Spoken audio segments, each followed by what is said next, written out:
دوستوں، انسان کی سوچ کا انسان کی عملی زندگی پر سب سے زیادہ اثر ہوتا ہے، کیونکہ آپ اپنی سوچ سے ہی اپنی زندگی کے راستے منتخب کرتے ہیں اور اپنے فیصلے لیتے ہیں۔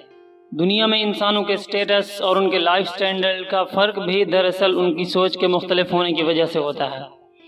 زندگی ایک خالی تختی کی طرح ہے، اس تختی پر آپ کی سوچ جو لکیریں کھینچتی جاتی ہے، زندگی اسی سمت میں چلتی جاتی ہے۔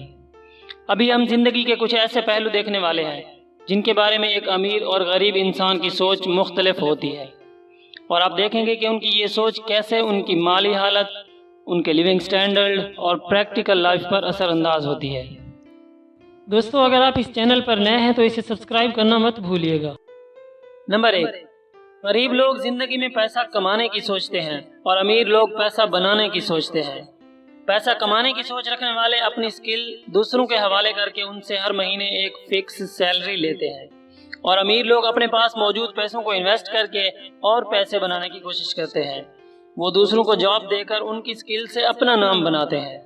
اس طرح غریب لوگ اپنی ساری زندگی فینانشیل لائف کے اس چھوٹے سے دائرے میں ہی رہ جاتے ہیں۔ اس لیے پڑھائی کا مقصد صرف جاب نہیں بلکہ خود کو قابل بنانا ہونا چاہیے۔ جب آپ قابل ہوں گے تو آپ جہاں ہیں وہیں سے چھوٹی سی شروعات کر کے ایک کامیاب انسان بن سکتے ہیں۔ نمبر 2، غریب لوگ صرف پیسے کے لیے کام کرتے ہیں اور امیر لوگ ایک کامیاب انسان بننے کے لیے کام کرتے ہیں۔ اس طرح غریب لوگ ایک جاب حاصل کر کے خوش ہو جاتے ہیں اور اس بات پہ خوش ہوتے ہیں کہ اب ان کی لائف سیٹ ہو گئی ہے۔ وہ آگے بڑھنے کی سوچ نہیں رکھتے، وہ پرسکون رہنے کی سوچ رکھتے ہیں۔ اور امیر لوگ اپنی ہر کامیابی کو سیڑھی بنا کر اور آگے بڑھتے جاتے ہیں۔ یہ ایفرٹ ان کے لیے سر درد نہیں ہوتی بلکہ یہ ان کی روٹین لائف کا حصہ بن جاتی ہے۔ نمبر 3، غریب لوگ اپنے لائف سٹینڈرڈ کو بیٹر بنانے کے فکر میں ہوتے ہیں اور اپنے پاس بہت زیادہ آسائشیں رکھ کر خود کو امیر شو کرنے کی کوشش کرتے ہیں، حالانکہ ان کی یہی آسائشیں ان کا پیسہ الٹا کھا رہی ہوتی ہیں۔ مثلا کرائے پر آپ نے کوئی بڑا سا گھر لے لیا یا قسطوں پر ایک گاڑی خرید لی، تو اس طرح آپ اپنے پیسوں کو اپنی آسائشوں کے لیے استعمال کرتے ہیں، تو پھر یا تو آپ قرضوں میں ڈوبے رہتے ہیں یا ہمیشہ نئے مہینے کی سیلری کے انتظار میں ہوتے ہیں۔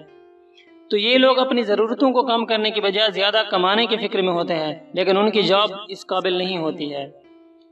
وہیں پر امیر لوگ پیسوں کو آسائشوں پر خرچ کرنے کی بجائے اس پیسے سے کام لیتے ہیں اور اس پیسے سے مزید پیسہ بناتے ہیں، اور ضرورت کے موقعوں پر وہ دل کھول کر خرچ کرتے ہیں، اس کے لیے انہیں قرض لینے کی نوبت نہیں آتی۔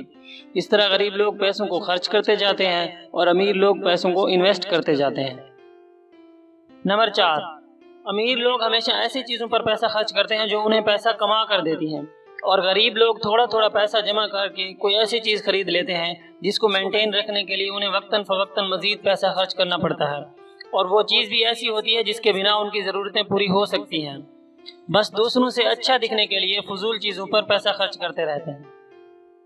نمبر 5، امیر لوگوں کو دکھاوا کرنے کا شوق نہیں ہوتا اور نہ ہی وہ اپنی آسائشوں کے ذریعے دوسروں کے سامنے خود کو بہتر بنانے کی یا بہتر دکھانے کی کوشش میں ہوتے ہیں، لیکن غریب لوگ دوسروں کے سامنے خود کو بہتر محسوس کروانے کے لیے ہمیشہ برانڈز خریدتے رہتے ہیں، اور انہیں ایسا کر کے اچھا فیل ہوتا ہے، اس لیے وہ اپنا بہت سارا پیسہ ایسی فضول چیزوں پر خرچ کر دیتے ہیں جو محض دکھلاوے کے لیے ہی ہوتی ہیں۔ نمبر 6، امیر لوگ ہمیشہ اپنے بچوں کے پر کاٹ کر انہیں اڑنا سکھاتے ہیں، یعنی انہیں ایفرٹ کرنا اور رسک لینا سکھاتے ہیں۔ وہ میچور ہونے سے پہلے ہی پر اعتماد بن چکے ہوتے ہیں اور انہیں اچھے گریڈز لینے کی بجائے کامیاب بننا سکھایا جاتا ہے، اس لیے وہ فارمل ڈگری کی بجائے ان کی فینانشیل ایجوکیشن پر توجہ دیتے ہیں جو ان کی پریکٹیکل لائف میں مددگار ثابت ہوتی ہے۔ اور غریب لوگ ہمیشہ سے اپنے بچوں کے مائنڈ میں صرف ایک ہی ٹارگٹ رکھتے ہیں، وہ ہوتا ہے اچھے گریڈز لے کر اچھی جاب حاصل کرنا، اس لیے وہ ہمیشہ اسی جاب کو پانے کے لیے ہی ساری تگ و داو کرتے ہیں اور اسی جاب میں ہی خود کو سیف محسوس کرتے ہیں۔ دوستو، اگر آپ اس چینل پر نئے ہیں تو اسے سبسکرائب کرنا مت بھولیے گا۔